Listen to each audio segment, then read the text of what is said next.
Now next इसके आगे हम शेयर सेकंड कॉल की एंट्रीज डालेंगे। अब इस केस में क्या होगा, अभी आपके पास कितने शेयर्स थे, 99,600 शेयर थे। अभी अभी आप यहाँ पर 300 और फोरफिट करके हटे हो। इसका मतलब ये है कि 300 शेयर्स और जो हैं वो आपके क्या हो चुके हैं, फोरफिट हो चुके हैं, कैंसिल हो चुके हैं। सो इसका मतलब ये है कि अब आप क्या करोगे, 99,600 में से 300 वो शेयर्स भी माइनस कर दोगे और अभी आपके पास कितने शेयर्स बचे, 99,300 शेयर्स। और आपके पास सेकंड कॉल मनी कितनी है, ₹3। सो इन दोनों को मल्टीप्लाई किया, आपका आ गया 2,97,900 rupees.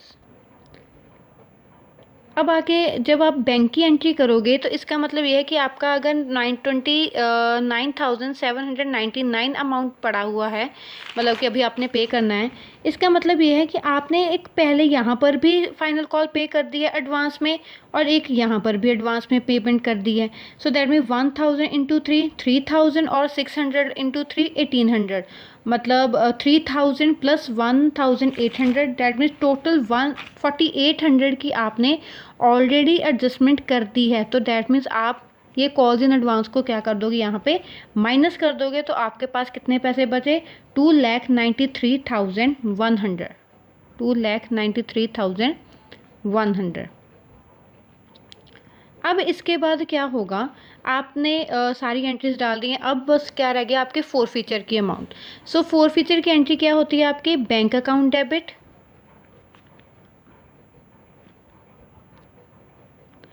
Bank account debit to, अभी देखिए यहाँ पे पहले क्वेश्चन में देख लेते हैं कि कितने पे शेयर री इशू हो रहा है आपका। ऑल द फोरफिटेड शेयर्स वर री इशूड एट 9 पर शेयर। अब 9 पर शेयर है तो इसका मतलब ये है कि 10 का टोटल था, 10 का शेयर था और 9 पे री इशू हो रहा है। सो दैट में एक रुपये का हमारा क्या आ रहा है, डिस्काउंट आ रहा है। सो यहाँ पर हम क्या लिखेंगे, share forfeiture account debit to आ जाएगा हमारा इक्विटी शेयर कैपिटल। अब हमने ये देखना है कि हमारे टोटल कितने शेयर्स फोरफिट हुए हैं। पहले हमने फोरफिट किए थे पहली कैटेगरी में 400, दूसरी कैटेगरी में 300। सो दैट मीन 400 प्लस 300 700 हो गए। 700 के शेयर जो है हमारे फोरफिट हो रहे हैं कितने रुपए पे, 9 रुपये पे। 1 रुपये का हमें क्या हो रहा है, डिस्काउंट या लॉस कह सकते हो आप। सो 700 इंटू 10, टोटल 10 का शेयर था। सो 7 9 63, फोर फीचर यहाँ पर आ गया 700 और टोटल आ गया हमारा 7,000। अब लास्ट एंट्री थी हमारी जो कैपिटल रिजर्व में पैसे ट्रांसफ़र करने हैं। So forfeiture share forfeiture account debit to capital reserve. अब कैपिटल रिजर्व में पैसे कैसे डालने, अभी तक आपने सिर्फ एक फोर फीचर के अमाउंट को यहाँ पे ट्रांसफ़र किया है, पर इस क्वेश्चन में हमने 2 बार फोरफिट किए हैं शेयर्स। एक हमने किए हैं यहाँ पर और एक हमने नेक्स्ट पेज पे। सो यहाँ पर पहले देखिए आपकी फोर फीचर की अमाउंट कितनी थी, 800 की, ये वाली 800 हो गई। दूसरा इस केस में फोर फीचर कितनी थी आपकी, 1500। सो आपने दोनों की फोर फीचर अमाउंट्स को क्या कर लेना है, प्लस कर लेना है, मतलब 500 प्लस 800, 2,300 रुपीज़ हो गया टोटल। ठीक है, 2,300 में से अब ये हमारा क्या है, लॉस। मैंने कहा था ना अगर रीइशू के टाइम पे शेयर फोर फीचर आता है तो इसे हमें क्या करना है, माइनस। सो 2,300 में से 700 हम कर देंगे माइनस। सो आपका आंसर कितना बचा अभी, 2,300 माइनस 700, 1,600। सो आपका ये आंसर आ गया कैपिटल रिजर्व का और क्वेश्चन हो गया कंप्लीट। ठीक है जी। सो ये क्वेश्चन बहुत ही ज़्यादा डिफरेंट था अभी तक के क्वेश्चन से जैसा हमने किया है।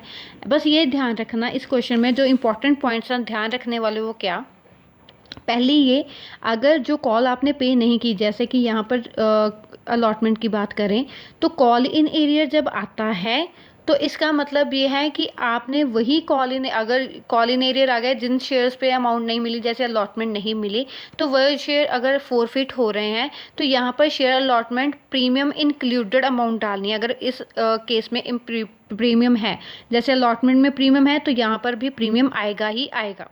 ठीक है जी। उसके बाद जब आप एक बार फोरफीट कर लेते हो तो जब नेक्स्ट टाइम अब जब आप आते हो नेक्स्ट कॉल्स फोरफीट के बाद जब नेक्स्ट कॉल्स डालते हो तो जो शेयर्स आपने फोरफीट कर दिए हैं उनको हमेशा टोटल शेयर्स में से माइनस करके फिर आप उस कॉल मनी को मल्टीप्लाई करोगे। ठीक है, सेकंड बात ये। तीसरी, जब आप पहले कोई अमाउंट पे कर देते हो अलॉटमेंट के टाइम पे, जब मतलब कोई भी कॉल्स इन एडवांस हो जाते हैं तो डेट में जब वो उस कॉल पे आप वापस पहुंचते हो तो जब यहाँ पर शेयर फर्स्ट कॉल डालते हो तो वो अमाउंट हमेशा माइनस करके ही डालनी है। ठीक है जी। उसके बाद फिर से अगर दूसरा फोर फीचर हो जाता है दोबारा से, यहाँ पर भी देखिए मैंने 4 डाला, इसका मतलब ये है कि ये कॉल मनी प्लस आपका प्रीमियम है। ठीक है। उसके बाद आप जब इसके बाद फिर सेकंड कॉल पे आए, सेकंड कॉल पे फिर आपने ऑलरेडी 300 फोरफिट कर दिए थे तो 300 मैंने फिर से माइनस किया। ठीक है। देन आपकी रीइश्यू की एंट्री और देन आपकी कैपिटल रिजर्व की एंट्री। ठीक है। तो ये आपका हो गया फुल क्वेश्चन। तो बहुत ही डिफरेंट था पिछले क्वेश्चन से। ठीक है जी। इसके बाद आपको मैं एक सेकंड मेथड करवाने जा रही हूँ, when forfeited shares are not fully reissued. अब इसका क्या मतलब है कि जितने आपने शेयर्स फोरफिट किए हैं वो सारे के सारे आपके री इशू नहीं हो रहे, उससे कम री इशू हो रहे हैं। तो इसकी अमाउंट को फाइंड करने का फॉर्मूला क्या होता है कि आपने जितनी टोटल फोरफीचर की अमाउंट हो गई ना, जैसे अभी हमने प्लस की थी तो 2300 आई थी, वैसे ही सारी की सारी अमाउंट को फोरफिट की अमाउंट है उसे प्लस कर लिया, divide by number of forfeited share. जितने मतलब अभी हमने कितने शेयर्स फोरफिट किए थे पिछले एग्जांपल में 700 किए थे।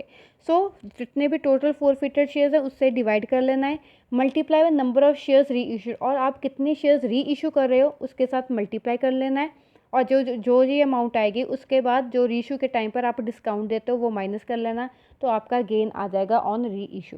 सो क्वेश्चन करके देखते हैं। क्वेश्चन क्या है, ABC limited forfeited 150 equity shares of rupees 10 each at a premium of rupees 5 per share। ठीक है। For non payment of allotment money of rupees 8 पर शेयर इंक्लूडिंग प्रीमियम ऑफ 5 पर शेयर की 8 रुपये की टोटल अलॉटमेंट है, उसमें 5 रुपये प्रीमियम है। The first call of rupees 2 share and the final call of rupees 3 share, out of these 100 equity shares वर री इशूड एट रुपीज़ 14 पर शेयर। देखिए 150 फोरफिट हो रहे हैं लेकिन री इशू सिर्फ 100 हो रहे हैं। ठीक है जी। सो अब इस क्वेश्चन में करना क्या है आपने, सबसे पहले हम इसकी फोरफीचर की एंट्री डालेंगे। ठीक है। इस फोरफीचर में क्या कहा है उसने कि ना ही उसने अलॉटमेंट पे की है, ना ही उसने फर्स्ट कॉल पे की है, और ना ही उसने फाइनल कॉल पे की है। ठीक है जी। सो 10 रुपये का शेयर है, 5 रुपये का प्रीमियम, सो डैट में टोटल 15 रुपये का शेयर है। सो यहाँ पर हमारी जब शेयर कैपिटल आएगी, शेयर कैपिटल अकाउंट डेबिट, अब सिक्योरिटी प्रीमियम भी इंक्लूडेड है तो सिक्योरिटी प्रीमियम भी डेबिट होगा to share forfeiture, to share allotment,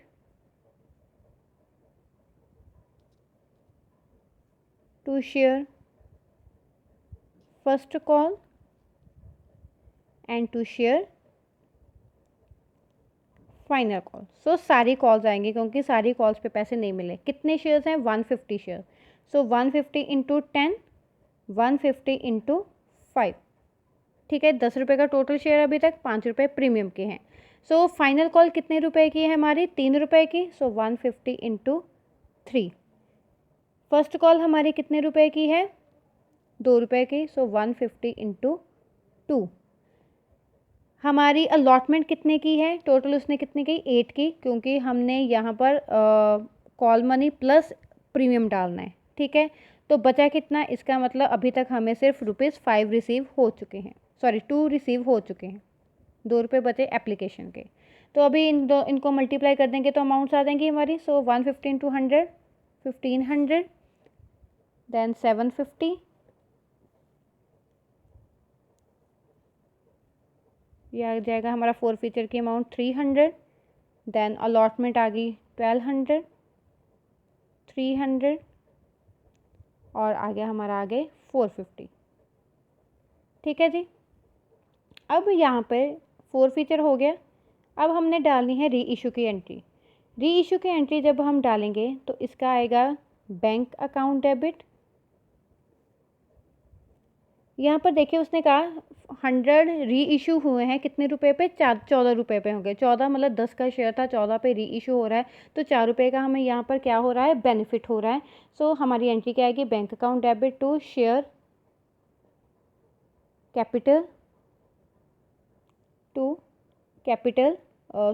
to security premium.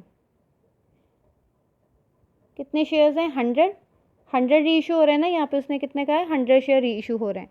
So 100 into total 14 रुपये रिसीव हो रहे हैं, ये 100 इंटू 10 हो गया, ये 100 इंटू 4 हो गया। सो यहाँ पर अमाउंट कितनी आ जाएगी आपकी, 1400, 1000 एंड 400।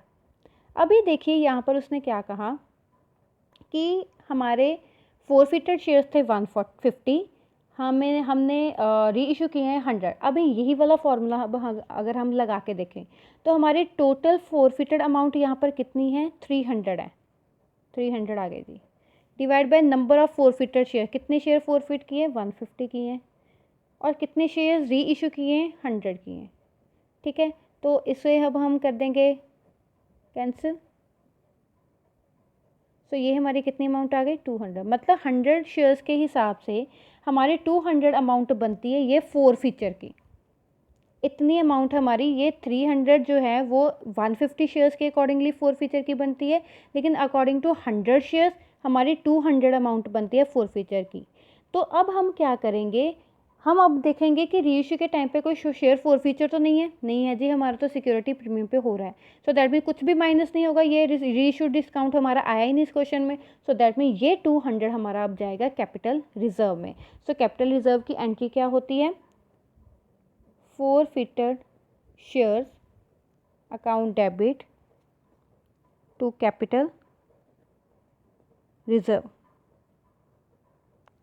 सो ये हमारा चला गया 200 रुपीज़ यहाँ पे। ठीक है जी। सो दैट मीन्स ये वाला जो केस है ना कि सारे के सारे जो शेयर्स है वो री इशू नहीं होते, ये बहुत ही इंपॉर्टेंट टॉपिक है। सो बस ये फॉर्मूला ध्यान में रखना, जितनी फोरफिचर की अमाउंट है वो ऊपर, तो डिवाइड बाय जितने शेयर्स फोरफिट किए हैं वो, मल्टीप्लाई जितने शेयर्स री इशू किए हैं, और जो निकल के आएगा वो आपकी फोरफिचर की अमाउंट निकल के आएगी। उसमें से अगर री इशू के टाइम पे कोई डिस्काउंट है तो वो माइनस करना है, अगर कुछ नहीं है, कोई डिस्काउंट नहीं है तो कुछ माइनस नहीं करना, तो सीधा सीधा ये हमारा आ जाएगा कैपिटल रिजर्व में। तो ये था आपका when all forfeited shares are not reissue. ठीक है जी। सो ये आपका लास्ट टॉपिक था इस चैप्टर का, और इसके बाद सिर्फ हमारे कॉम्प्रिहेंसिव इलस्ट्रेशन ही बाकी हैं। So thank you class.